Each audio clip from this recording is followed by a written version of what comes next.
ঠান্ডাতে বারে বারে পা ধোয়া হচ্ছে না, পায়ের মধ্যে ফাটল ধরেছে, মানে পা গোড়ালি ফেটে চলেছে, কিন্তু সেটা রিপেয়ার করতে পারছি না। পা পরিষ্কার করতে খুব কষ্ট হয়। না না, বাড়িতে বসেই যাতে সহজে তোমরা পা পরিষ্কার করে নিতে পারো, আজকে তারই ভিডিও নিয়ে এসেছি।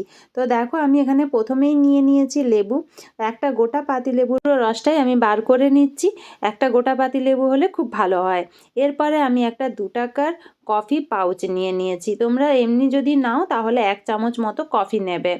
একটা গোটা পাতিলেবুতে 1 চামচ মতো কফি। আমি এখানে বীজগুলো ফেলে দিলাম, কারণ এগুলো ডিস্টার্ব করবে। তো 1 চামচ আমি কফি পাউডার দিয়ে দিয়েছি, আর আমি এখানে দিচ্ছি বেকিং পাউডার 2 চামচ। এই ছোট্ট চামচটাতে আমি কিন্তু 2 চামচ দিয়ে দিচ্ছি। তোমরা যদি বেকিং পাউডার বা বেকিং সোডা না দিতে চাও, দিতে না পারো, তাহলে কিন্তু তোমরা ইনোর ব্যবহার করবে। একটা ইনোর পাউচ পুরোটা দিয়ে দেবে, তাহলেই হবে। তো দেখো, এটা দেওয়ার সাথে সাথে এইভাবে ফুলে উঠবে, আর ফুলে উঠতে থাকবে যখন, তখন খুব ভালোভাবে মিক্সড করে নিতে হবে, যাতে খুব ভালোভাবে মিক্সড হয়ে যায়। তো দেখো, সুন্দরভাবে মিক্সড হয়ে গেল। এরপর পাটা পরিষ্কার জলে ধুয়ে নিয়েছি। তারপরে এটাকে দিয়ে পুরো পায়ের মধ্যে দিয়ে এইভাবে হালকা করে স্ক্রাবিং করে নেব। কফির মধ্যে যে বিটসগুলো আছে না, সেগুলো দিয়ে খুব ভালোভাবে স্ক্রাবিংয়ের কাজ করে। পায়ের মধ্যে যে সেলগুলো শীতের মধ্যে থাকে সেগুলো উঠে যাবে। পা যে একটা কালচে পড়ে যায় সেটাও কিন্তু পরিষ্কার হয়ে যাবে। এই গোড়ালি টোড়ালিগুলো ফাটা কিন্তু রিপেয়ার হয়ে যাবে। সপ্তাহে একবার করে করলে পা খুব পরিষ্কার থাকবে, খুব সুন্দর থাকবে। শীতকালে পায়ের কোনো সমস্যাই কিন্তু হবে না। তো দেখো, এইভাবে যদি স্ক্রাবিং করতে চাও তাহলে 3-4 মিনিট খুব ভালোভাবে স্ক্রাবিং করে নেবে। আর যদি তোমরা স্ক্রাবিং করতে না চাও, তোমরা তাহলে কিন্তু এটা পায়ের প্যাক হিসেবে কিন্তু লাগিয়ে রেখে দিতে পারো।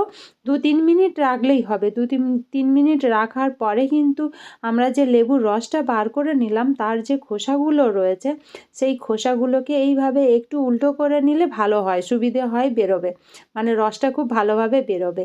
সেটা দিয়ে এইভাবে স্ক্রাবিং করে নিতে হবে। তোমরা খুব সুন্দরভাবে পুরো পায়ে এইভাবে স্ক্রাবিং করে নেবে, তাতে পা খুব ভালোভাবে পরিষ্কার হবে। শীতে একদম সুন্দর থাকবে, পা একদম ফর্সাও হবে, আর পরিষ্কার পরিচ্ছন্ন থাকবে, কোনো রকম ফাটাফাটি বা নোংরা হবে না। মানে কয়েক মিনিটে একটা পেডিকিওর হয়ে যাচ্ছে পায়ের জন্য। আর শীতকালে কিন্তু খুব সহজেই এইভাবে পা পরিষ্কার রাখা যায় কয়েক মিনিটে। তো তোমরা কিন্তু নর্মাল জল দিয়ে খুব ভালোভাবে ধুয়ে নেবে। আমি তোমাদের দেখানোর জন্য কিন্তু এইভাবে মুছে নিচ্ছি। একটা রুমাল, ভেজা রুমাল নিয়ে এইভাবে পরিষ্কার করে আমি তোমাদের দেখাচ্ছি। তোমরা দেখেই বুঝতে পারছো যে একটুর মধ্যে পাটা অনেক বেশি পরিষ্কার হয়ে গেছে। খুব কম সময়ে হয়ে গেল না পেডিকিওর, খুব পরিষ্কার হয়ে গেল। আমি নেল পালিশ তুলে নখগুলো কেটে নিয়েছিলাম, তাই এরপর আমি নেল পালিশ পরে আসছি। তোমরা দেখবে পাটা কতটা ক্লিন হয়ে গেছে। সপ্তাহে একবার করে করলে আমাদের পা কিন্তু এমনিতেই সুন্দর থাকবে। পার্লারে গিয়ে আর পেডিকিওর করার কোনো প্রয়োজন হবে না। বাড়িতে বসেই নিজের পাগুলো খুব সুন্দরভাবে পরিষ্কার রাখা যায়। আজকের ভিডিওটা এখানেই এন্ড করছি। সবাই ভালো থেকো, সুস্থ থেকো। Bye bye, take care.